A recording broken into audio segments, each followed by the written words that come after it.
실패자와 상처 입은 자가 다시 일어서다라는 제목으로 하나님 말씀 증거하도록 하겠습니다. 예수님이 이 땅에 오셨습니다. 오늘 21절 보니까 구원하시기 위해서 오셨다. 예수님의 이름의 뜻이 구원이니까 예수님이 구원자로 이 땅에 오셨다라는 것입니다. 구원이 뭡니까? 건져냈다 그런 뜻이죠. 죽음의 위기 가운데 처하게 되었을 때 생각하는 것 딱 하나예요. 생명은 예수님이구나. 예수님 이름으로 해서 살려주세요. 생명 주세요. 그때 예수님 또 생명 주시거든요. 이건 위기 가운데 거한 사람만 합니다. 또 하나 두려움과 염려 뭐 이런 것이 있습니다. 저는 불면증 이런 게 뭔지 잘 몰랐거든요. 근데 몸이 너무 아프니까 이게 불면증이 오더라고요. 근데 이게 차이점이 뭐냐? 맨날 누워 있는데 불면증과 누워 있는 거의 차이점이 뭐냐? 잠을 자야 치유가 돼요. 잠을 자야 머리가 안 아프고. 근데 잠이 안 오더라고요. 근데 잠이 안 오는 이유가 뭐냐 하면은 나를 잊지 못하는 거예요. 내가 지금 고통 속에 있구나. 내가 어려움 속에 있구나. 이걸 잊지 못하는 거예요. 그러니까 딴 생각을 해야 되는데 딴 생각이 안 드는 거예요. 어쩜 그렇게 나에게 집중이 잘 되는지. 딴 생각이 전혀 안 되는 거예요. 그래서 여러 가지 생각을 해봤어요. 어디 말레이시아 갔던 생각도 해보고 여기저기. 근데 딱 하나가 저를 풀더라고요. 네팔입니다. 네팔에 거기 내려가지고 우리 호텔까지 갈 때, 철수 호텔까지 갈 때 조금 걷는 데 있지 않습니까? 한 10m, 한 20m? 그걸 반복적으로 생각할 때 비로소 나를 잊어버리더라고요. 제가 네팔에 굉장히 많이 마음이 가 있는가 봐요. 그래서 네팔 호텔 사역 다 끝나고 호텔 들어가는 그 장면, 그거 반복적으로 생각하다 보니까 잠이 들었어요. 그래서 한 2시간, 3시간 자고 나면은 굉장히 힘을 얻게 되고 그런 거라는 거예요. 그때 느꼈던 게 뭐냐면 그때 기도했어요. 예수님, 나를 벗어나서 그죠? 다른 거 생각하고 예수님 바라보게 해주세요. 그때 잠이 들더라고요. 그래서 사랑하는 자에게 잠을 주신다. 그런 말씀이 또 진짜 가슴에 와닿기도 하고 그렇다라는 것입니다. 구원은 그런 거예요. 예배는 구원을 체험하는 것입니다. 구원자 대신 예수님을 만나서 우리 삶 속에 있는 문제들, 생명을 구하고 또 우리 건짐을 받고 또 질병 가운데 있는 사람들은 병에서 건짐 받을 수 있는 그런 은혜의 역사. 그게 바로 예배의 능력, 예수님의 능력이라는 것입니다. 오늘 성탄에 예수님의 이 능력을 체험하는 믿음의 종 되기를 축원합니다. 오늘 특별히 2가지 파트로 살피겠는데 앞부분에 보면은 예수님 족보잖아요. 족보 중에 5명의 여자가 나옵니다. 여자들, 이 사람들은 한마디로 얘기하면 루저예요. 낙오자 또는 실패자. 근데 그들이 우리 낙오자 실패자한테 그냥이 아니고 이거 운명적이에요. 죄 짓고 난 다음에 다 깨지고 난 다음에 우리 인간 같으면은 내 인생 못 바꿔 이러는 사람들이라고요. 그런데 구원자 예수님 만나서 변화될 수 있다라는 거죠. 우리도 그런 걸 체험했으면 좋겠고, 그 다음에 요셉입니다. 요셉은 어때요? 결혼을 앞두고 상처 입은 사람이죠. 자기 결혼할 여자가 자기 아닌 다른 사람의 아기를 갖게 됐어요. 그럼 낙심 좌절 그런 거 아닙니까? 우리도 인생 살다 보면 상처가 있잖아요. 그 상처 입은 사람이 말씀 붙들고 어떻게 다시 인생을 역전시키고 하나님의 능력의 통로가 됐는지 오늘 우리 성탄에 이런 것들을 한번 살폈으면 좋겠습니다.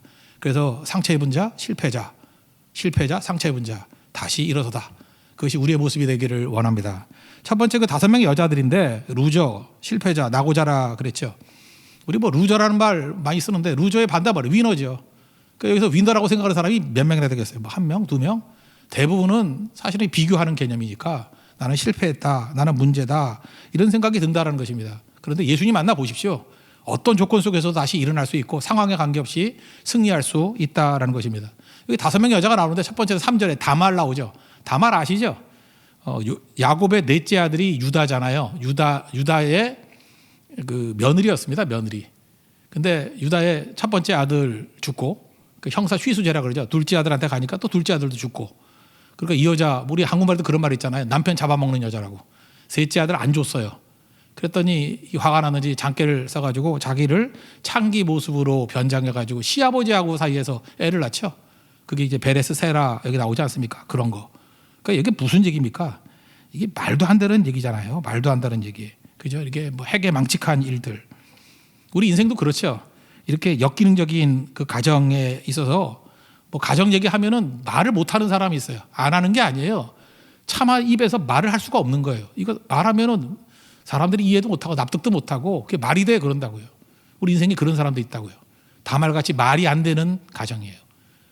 그런데 여기서 구원자 대신 예수님 만나면요, 이 가정도 변화가 되고요, 여기 있는 사람이 메시아의 조상이 될 수도 있다는 것입니다. 이 소망 아니에요?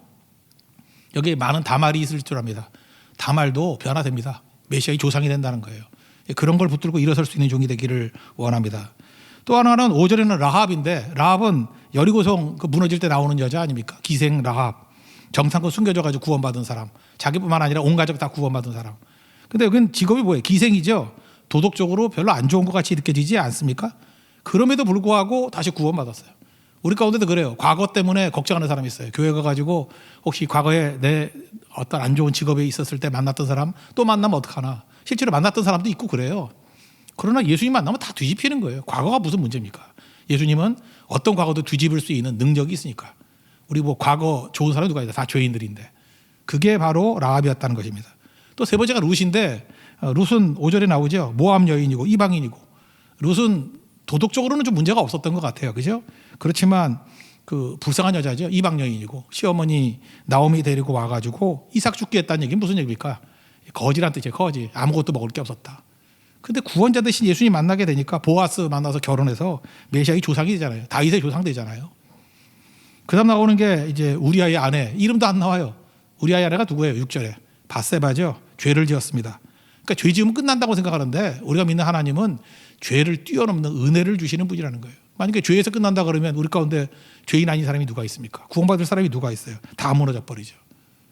그 다음에 16절에 나오는 게 뚝 넘어가면 마리아가 나오는데 결혼 전에 임신한 여자입니다. 뭐 하나님의 뜻대로 된 거지만 요셉 입장에서 알 리가 없잖아요. 이 남편의 아기가 아닙니다. 이거 일종의 스캔들이죠. 엄청난 거죠. 우리 가운데도 이럴 수 있잖아요. 그죠? 내가 원해서가 아니라 하나님의 뜻을 이루기 위해서 내 안에서 막 벌어지는 일들이 있어요. 사실은 그게 고난이에요. 고난. 설명할 길도 없어요. 믿어주지도 않아요. 이런 어려움 당한 사람들이 있었다라는 것입니다. 다 특징이 뭐예요? 낙오자, 실패자, 그렇게 보인다라는 것입니다. 오늘 핵심이 뭐예요? 구원자 대신 하나님께서 나타나시기만 하면 나의 약함과 실패와 상관없이 하나님의 구원은 이루어진다는 거예요. 믿습니까? 우리 삶 속에 그래요. 날 쳐다보지 말라고요. 내 조건 가지고 내 조건이 좋으면 잘 될 것 같고 조건이 나쁘면 안 될 것 같고 아니라는 것입니다. 하나님 바라보십시오. 하나님께서 하시면은 어떤 조건 속에서도 된다라는 거예요. 요즘에 우리가 창세기를 살피고 있는데 창세기 보면 하나님이 스스로를 이렇게 설명하고 스스로를 이렇게 드러내신 것들이 있습니다. 그 첫 번째가 뭐냐? 하나님이 나는 누구다라고 하는 첫 번째가 뭐냐 하면 창세기 1장부터 쭉 읽어가다 보면 17장 가면 1절에 하나님이 처음으로 스스로를 소개하셔요. 창세기 17장 1절을 보면 아브라함이 99세 때에 여호와께서 아브라함에게 나타나서 그에게 이르시되 나는 전능한 하나님이라 너는 내 앞에서 행하여 완전하라. 하나님이 처음으로 스스로를 소개한 게 뭐냐면 나는 전능한 하나님이라. 이걸 이제 히브리어로는 엘 샤다이, 전능한 하나님. 이거 직역하면 뭔지 알아요? 전능하다는 뜻이 충분한 하나님, 충분하다예요. 충분하다, 충분자. 우리는 다 부족하죠. 우리 다 부족한 것이 있는데 하나님은 충분하신 분이에요. 우리는 다 무능하죠. 근데 하나님께서는 전능하신 하나님이라고. 지금 아브라함의 상황이 어때요? 99세입니다. 그럼 아기 못 낳잖아요. 그죠? 그런데 99세 된 아브라함이 나타나가지고 1년 있으면 또 아들 낳는다는 거예요. 그게 바로 뭐예요? 그게 전능자예요. 그게 충분자라고. 아니 99세에 그 할아버지에게서 1년 있다가 아들 낳게 하겠다고 하는 것이 가능한 하나님이 나의 하나님이라 그러면 내 삶 속에 이거보다 어려운 일이 있어요? 없죠. 그러니까 하나님을 어떻게 느끼는 거예요? 전능자 하나님을 바라보면 어떤 조건 속에서도 실패에서도 낙오자 속에서도 다시금 일어설 수 있다라는 것입니다. 그 하나님이 그 다음에 뭐라고 얘기해요? 너는 내 앞에서 행하여. 그러니까 하나님이 뒤에 있는 거죠. 내가 뒤를 봐줄 테니까 넌 내 앞에서 행하여 완전하라. 우리 보통 백이란 말 쓰죠. 나는 뭐 백이 없어. 백 없어도 괜찮습니다. 하나님이 내 백이에요. 하나님이 내 뒤에서 후원해 주신다는 것입니다. 그러니까 아브라함이 그랬잖아요. 야곱이 그랬잖아요. 다윗이 그랬잖아요. 하나님이 뒤에서 후원해 주는 인생. 전능자가 후원해 주는 인생. 안 될 일이 뭐가 있겠습니까? 그게 중요한 거예요. 그래서 나를 쳐다보면 절망에 빠지지만 하나님 바라보면 어떤 조건에서도 다시 일어설 수 있다는 것입니다. 우리 이 성탄에 예수님 만나야 되는데 예수님은 전능하신 분입니다. 믿습니까? 전능하신 분이에요. 그 전능하신 예수님을 붙들면 내 조건에 상관없이 상황에 상관없이 우리 무조건 다시 일어설 수 있습니다. 오늘도 그 힘을 누리는 믿음의 종 되기를 바랍니다. 이거 뭐 샘플로 예를 하나 든다 그러면 인사동에 가잖아요. 인사동에 가면은 거기 약간 숨어 있어요. 승동교회라고 있습니다. 승동교회. 우리 교단인데 꽤 큰 교회입니다. 승동교회. 오래된 교회죠. 승동교회. 이 교회가 원래 어떤 교회였냐면 백정들, 조선 말에 백정들이 다니던 교회예요. 여기에 그 처음에 선교사님 오셨을 때 그 선교사님이 모삼열 선교사님이라고 모삼열 선교사님이 여기 이제 사역을 시작했어요. 근데 그때도 지금과 같이 전염병이 돌았습니다. 조선에 전염병이 엄청, 그때 콜레라, 장티푸스예요. 엄청 돌아가지고 사람들 막 죽어나가고 그랬습니다. 지금보다 더 많이 죽었을 거예요. 지금이야 뭐 걸리는 사람들이 있지만 뭐 죽는 사람들은 그렇게 그리 많지 않잖아요. 이때는 뭐 수십만 명이 죽고 뭐 그랬다라는 기록들이 있습니다. 어려움이 있잖아요. 근데 그 중에 한 사람의 백정이 쓰러져 있는데 거들떠도 안 보는데 이 모삼열 선교사님이 병원에 들어갔어요. 이게 제중원이죠. 제중원. 뭐 지금으로 하면 뭐 세브란스겠네, 그죠?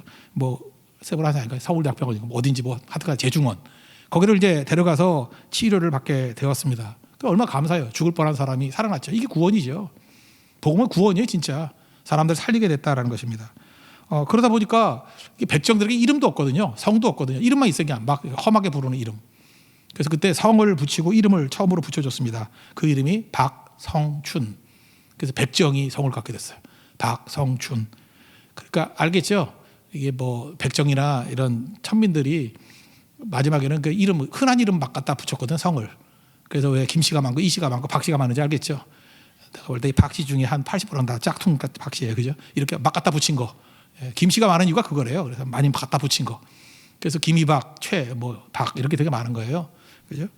그런데 이 백정들이 막 몰려오니까 이제 뭐 양반 출신들도 예수 믿긴 믿었을 거 아니에요. 그러다가 이제 장로를 뽑게 됐답니다. 뽑게 됐는데 이 박성춘이라는 분이 너무 예수를 잘 믿으니까 장로로 뽑히게 됐어요. 그때 이 양반 출신들이 열받아 가지고 이 백정이 장로된 교회 못 다닌다. 그리고 나와 가지고 딴 데 교회 또 만들었어요. 근데 거기 불이 나 가지고 죽겠다. 다시 돌아오고. 하여튼 사연이 많은 교회입니다. 이 승동교회가.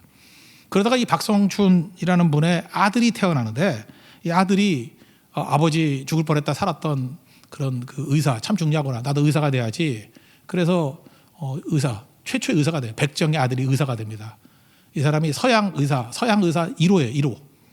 한자로는 다르지만 그래서 이름도 서양이에요. 이름 외우고 싶죠? 박서양. 그 한국 최초의 의사가 박서양입니다. 박서양. 한자로는 서양 그 뜻은 아닌데 하여튼 발음은 그래요. 박서양. 그래서 이 사람이 또 많은 사람들 구원의 통로가 되고 그랬어요. 잘 보십시오. 구원이라는 게 뭐예요? 작은 거 하나를 가지고 병으로부터 시작해가지고 복음서하고 똑같죠. 나중에는 영원히 구원받고 그 다음에 또 다른 사람들을 구원시킬 수 있는 많은 자손들을 배출하는 그런 일들이 벌어지게 되었다는 것입니다. 이게 구원이에요. 여기 잘 보세요. 백정 걸음은 옛날에 신분제사이기 때문에 끝이잖아요. 소망이 없잖아요. 근데 예수님 만나면 다 바뀌죠. 그리고 가장 영광스러운 그런 가문이 되더라는 것입니다. 혹시라도 오늘 여러분들 실패자 나고자라고 생각하시는 분들이 있습니까? 예수님 만나면 일어서게 됩니다. 오늘도 다시 일어서서 승리할 수 있는, 그래서 절망에서 소망으로 바뀌는 우리 믿음의 종 되기를 바랍니다. 특별히 오늘 성탄인데 예수님 만나서 특별히 이렇게 불치병에 걸려서 어려워하는 분들 있지 않습니까? 다시금 일어설 수 있는 믿음의 종 되기를 축원합니다. 그저 죽음 문턱까지 간다 할지라도 주님이 붙들어 주시면 창조주 하나님 아니에요. 전능자 아니에요. 그죠? 건져 주신다는 거예요. 오늘도 그런 건짐을 체험받는 우리 믿음의 신실한 종 되기를 축원합니다. 두 번째로는 이제 요셉에 대해서 한번 보죠. 요셉은 이제 상처 입은 사람이에요. 우리 가운데도 상처 안 입은 사람이 누가 있습니까? 다 상처가 많죠. 그죠? 상처 입은 사람의 특징이 뭐예요?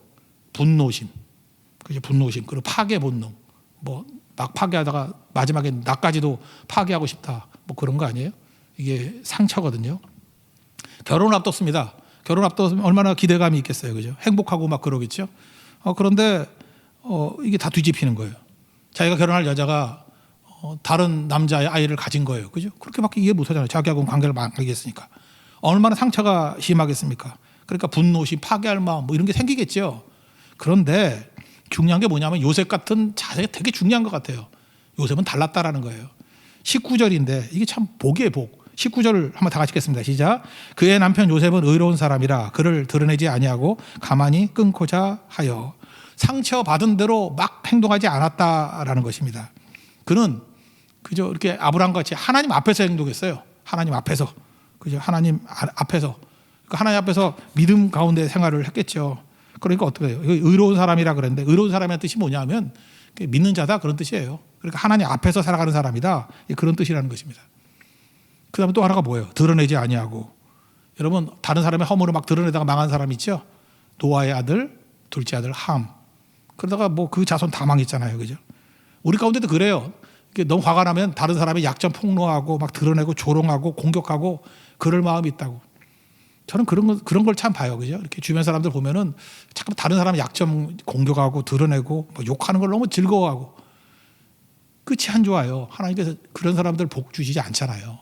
반면에 어떤 사람의 허물을 덮어주고 사랑은 허다한 허물을 덮는다 그랬잖아요. 가려주고 숨겨주고. 그게 누구예요? 요셉이라고요. 그런 상황 가운데 하나님의 능력과 축복을 받지 않은 사람이 없다는 것입니다. 여러분들 오늘 이 성탄에 결심하셔야 돼요. 하나님 나를 축복의 통로로 사용해 주시지 이렇게 폭로하거나 넘어뜨리는 그런 악의 도구로 쓰임받지 않게 해 주십시오. 이게 되게 중요하다라는 것입니다. 그래서 나를 통해서 화가 나는데도 불구하고 그 여자가 망하는 걸 원하지 않았어요. 그래서 뭐라 그래요? 가만히 끊고자 하여 알려지기를 원하지 않았다 그런 거죠. 폭로하거나 뭐 드러내거나 부끄럽게 하지 않았다 그런 거죠. 우린 그래요. 이러면 너무 고통스럽지 않냐고. 고통스러워요. 그래서 고통을 짊어지는 거예요. 그죠? 네가 고통스럽고 난 네 고통을 쳐다보는 걸 통해서 내가 위로받길 원한다. 아니 다른 사람 고통받는 걸 위로받는 게 그게 크리스찬입니까? 우리의 위로는 예수님밖에 없어요. 예수님께 가서 위로를 받아야죠. 요셉이 그랬다고요. 다 끌어버리고 하나님께 나아가서 위로받기를 원합니다. 그랬더니 고통 중에 하나님을 만나잖아요. 이게 되게 중요한 거죠. 아니 고통이 나쁜 거지만 고통 중에 하나님을 만난다 그러면 그것보다 좋은 게 어디 있겠어요. 고통 중에 하나님을 깊이 만난다고요. 그때 하나님께서 뭐라고 말씀하세요? 20절과 21절에 하나님의 구원자, 구원에 대한 놀라운 얘기를 말씀해 주십니다. 20절과 21절 읽겠습니다. 시작. 이 일을 생각할 때 주의 사자가 현몽하여 이르되 다윗의 자손 요셉아 내 아내 마리아 데려오기를 무서워하지 말라. 그에게 잉태된 자는 성령으로 된 것이라. 아들을 낳으리니 이름을 예수라 하라. 이는 그가 자기 백성을 그들의 죄에서 구원할 자이심이라 하니라. 여기 보세요. 이렇게 어려움 가운데서 고통 중에 그저 다른 사람을 허물을 덮고 내가 하나님께 매달리길 원합니다. 그럴 때 하나님께서 이런 놀라운 일들을 주시잖아요. 그런데 이 말씀이 사실은 이해, 납득, 공감이 됩니까? 성령으로 잉태했다는 게 뭐예요? 이게 말이 되나? 그죠? 여기서 아마 요셉이 이해는 못했을 거예요. 그래도 순종했습니다. 순종이란 게 뭐예요? 여러분 생각해봐요. 내가 이해하는 것만 순종하겠습니다. 그럼 내 수준이잖아요. 납득, 공감하는 것만 순종하겠습니다. 내 수준이잖아요. 원래 높은 수준은요 이해 안 돼요. 그냥 순종하는 거예요. 단순하게 하나님이 해 주시겠지. 그럼 나중에 알게 되는 거죠. 그래서 여러분들 믿음의 사람을 감당할 길이 없어요. 믿음의 사람은요 이해로 살지 않고 납득으로 살지 않고 믿음으로 삽니다. 그래서 수준이 달라지는 거죠. 그래서 그냥 엄청난 일들을 이루는 거예요. 전능하신 하나님을 바라고 살아가기 때문에 스케일이 다르다고요. 여러분들 믿음으로 사는 하나님의 종 되기를 원합니다. 여러분 로마서 8장 28절 보면은 우리가 알거니와 하나님을 사랑하는 자 그의 뜻대로 부르심을 입은 자들에게는 모든 것이 합력하여 선을 이루느니라. 이거 우리 번역이 그 원문 순서를 잘했어요. 여기 강조가 뭐냐면 우리가 안다예요. 이게 시작이에요. 이게 첫 번째 단어예요. 우리가 안다. 우리가 안다. 이 안다라는 단어가 헬라어로 에이도인데 안다라는 단어가 동요가 뭐냐? 본다예요. 내가 안다. 에이도 뭐예요? 내가 본다. 내가 안다. 내가 본다. 뭘 봐요? 하나님을 사랑하는 자 그의 뜻대로 부르심을 입은 자들에게는 모든 것이 합력하여 선을 이룬다. 합력하여 선을 이룬다는 게 뭐예요? 끝이 좋다라는 거예요. 최종 승리한다는 거예요. 그러니까 잘 보세요. 중간에 있는 어떤 상황들 이런 거 몰라요. 잘 모른다. 그걸 다 안다는 게 아니에요. 내용을 안다는 게 아니에요. 우리 뭘 알아요? 결과를 알아요. 지금 요셉 같은 사람의 입장에 놓고 볼 때 지금 이게 뭔 일인지 몰라요. 그렇지만 그가 하나님께 매달렸던 이유가 뭐예요? 결과를 알아요. 어떤 것들이라도 하나님이 좋게 만드실 것을 나는 안다. 그럼 여러분들 이렇게 생각하셔야 돼요. 어떤 일들이 벌어지고 있을 때 왜 내 속에 이렇게 이해 못할 고난이 있고 이해 못할 상황이 벌어지느냐. 이게 무슨 뜻이야? 그러면 그걸 안다고 얘기할 수는 없잖아요. 그러나 우리 뭘 알아요? 이 모든 과정을 다 통과해서 하나님이 최종 승리를 주실 것을 나는 알아. 이거 말해야 된다는 거예요. 최종 승리를 안다라고 말하는 것을 믿음이라 그래요. 우리가 알거니와 합력하여 선을 이룬다. 이게 믿음이라는 것입니다. 그래서 여러분 요셉같이 상처가 많잖아요. 상처가 많을 때 상처 쳐다보고 반응하면 안 돼요. 상처 너머에 있는 하나님의 합력하여 선을 이루심을 믿으셔야 된다는 것입니다. 그걸 봐야 된다는 거예요. 그걸 알아야 된다는 거예요. 그게 믿음이에요. 그래서 예수 믿는 사람은 생각보다 느긋해요. 승리를 알아요. 승리를 보고 있어요. 그래서 세상이 감당치 못할 자가 되는 거죠. 그래서 하나님 바라보면 끝이 보입니다. 승리를 보고 있습니다. 그러므로 중간 과정들은 뭐예요? 어려움이 있으면 있을수록 사실은 어찌 보면 좀 어폐가 있나요? 재미있을 수도 있어요. 야, 이렇게 어려움이 있는데 어떻게 승리했지? 기대가 되기도 하고. 그게 우리 인생이라는 것입니다. 그래서 믿음을 가진 사람은 감당할 수 없다라는 거예요. 용기에 대해서 얘기를 했죠. 용기. 두려워하지 않는 게 용기가 아니라 두려워도 하는 게 용기라고. 우리 예수 믿는 사람도 감정이 있어요. 우리 현실을 살아가니까 감정은 뭐 두렵기도 하고 어려움도 있잖아요. 그렇지만 그래도 하는 거예요. 왜요? 하나님을 믿기 때문에. 최종 승리를 믿기 때문에. 합력의 선을 이름을 믿기 때문에. 절대 신뢰, 절대 믿음이죠. 이게 예수님입니다. 그래서 예수님만 믿고 의지하게 되면은 우리 삶 속에 아무리 큰 상처가 있다 할지라도, 그게 아프다 할지라도 우리는 알고 있습니다. 보고 있습니다. 최종 승리를. 오늘도 예수님 때문에 여러분들이 아는 인생 되기를 원합니다. 보는 인생 되기를 원합니다. 그래서 최종적으로 승리할 수 있는 하나님의 거룩한 종 되기를 축원합니다. 모두 자리에 일어나겠습니다. 우리 거친 주의 십자가 찬양하겠습니다. 거친 주의 십자가.